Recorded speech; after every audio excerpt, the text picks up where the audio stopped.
So I saw this article today and a thought hit me, and I want to share that thought with you. So this is foxnews.com.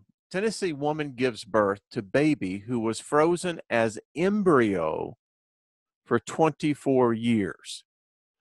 Now, on the surface, you're probably saying, so what's the big deal? You know, we've been freezing embryos but this one is interesting and stands out because the embryo is more than 24 years old. It's the longest known frozen human embryo to come to birth. Now, they announced, this is the National Embryo Donation Center, announced Tuesday that Emma Wren was born on November 25th to Tina Gibson, who is 26. This means Gibson's carried an embryo that was conceived about 18 months after she herself was born. Baby Emma was cryopreserved in 1992 and placed in Tina's uterus through frozen embryo transfer earlier this year. As I'll scroll down and you can actually read the rest of this. This is what got me. Think about this. And I want you to think about it in the context of timelines. This young child, Emma, had the natural progression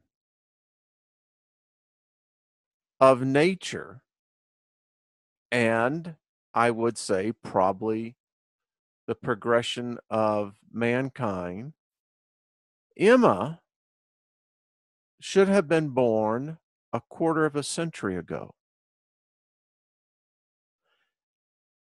I thought about this and I wondered if Emma, had she been born back in 1993, I believe, 92, excuse me,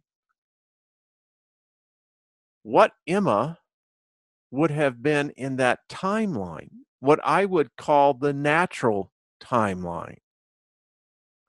Now, you think about this from the aspect that if every life is sentient from conception, now some don't believe that, but it is life. It's how we define life. We can't have two different standards for life. This means that through an artificial process, Emma is now being born in a different timeline. And Emma's accomplishments will begin to impact this timeline.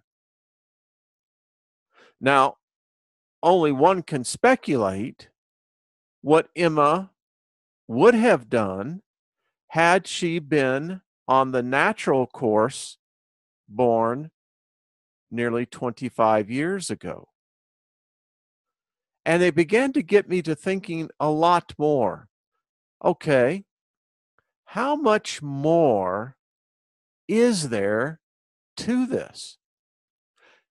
I told you I'm working on a project right now that's going to show how our timeline was contaminated a very long time ago. And when I saw this story here, the thought hit me, are we seeing as well that now that man has acquired this knowledge,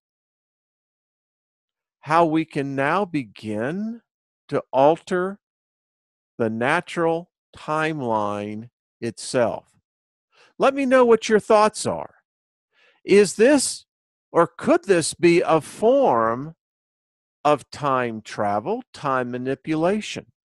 By either advancing or delaying the birth of a sentient being, does that natural timeline provide a course for which that person would have fulfilled their destiny. And if that destiny has been altered by altering the timeline in which they are injected into the timeline, does that have an impact on the timeline of which they are now coming into? Pretty interesting stuff when you think about it. Let me know your comments. I appreciate it. Thank you for watching. Weird things going on, you have to admit. All right, we'll talk soon.